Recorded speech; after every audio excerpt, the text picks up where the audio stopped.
Google and Tel Aviv University published a paper that put game devs and AI doomers on life support. What you're looking at right now is not gameplay from John Carmack's 1993 classic first-person shooter, Doom. It's actually a brand new game from 2024 powered by Game Engine, the world's first entirely neural network-based game engine. The environment, the collisions, and the graphics are all simulated in real time at 20 frames per second, and not a single line of code was written to develop this level. Back in March, Jensen Huang predicted that most video game graphics could be generated by AI in real time within 5 to 10 years. If he's right, when GTA 7 comes out in 2042, just imagine being able to run over billions of unique NPCs across multiple parallel universes. Sorry about that. In today's video, we'll find out how this black magic actually works and whether or not it's the future of game development. It is August 29th, 2024, and you're watching The Code Report. Before we can understand how Game Engine works, we must first understand Doom, a game that was revolutionary when it came out in 1993. Not only was it a violent game that moms hated, but it was a huge technical achievement in 3D gameplay. While the player runs around obliterating demons from a 3D perspective, the enemies and objects are actually just 2D sprites rendered at fixed angles. This differs from modern games that use billions of triangles and linear algebra to render 3D objects. The key takeaway here, though, is that Doom is not a true 3D game, and its underlying technique is often called 2.5D graphics or billboarding. In other words, you take a bunch of 2D images, but skew and scale them in ways that make it look like a 3D environment. It's genius, so let's take a moment of...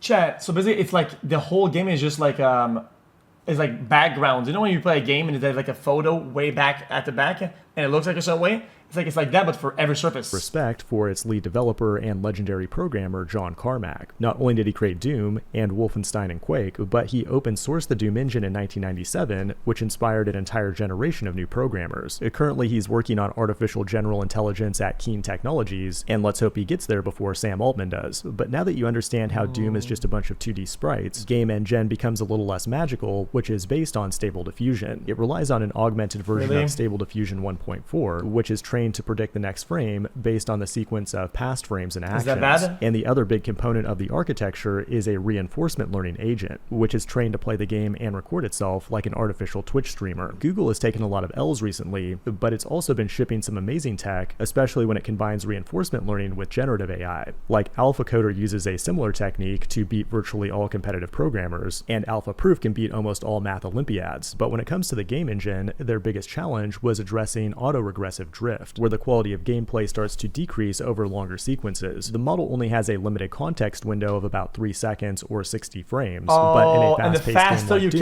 that's all you need for real-time gameplay. And despite the small context, it does keep track of health and ammo based on the actions taken by the player. The big question, though, is does this make game developers obsolete? The answer, of course, is no. This game is barely playable, and the tech has no practical application for the time being, but in the not-so-distant future, you could imagine a developer like Rockstar. So when we see something that's really bad, everybody says, oh, it's so dog shit, right? But it's not really what it is, it's what it means, you know? Sometimes I feel like it's like it shows that it's getting closer, and things always ramp up really, really quickly. It's almost like exponential, you know? So that when you see a point in a curve that's somewhat advanced, right?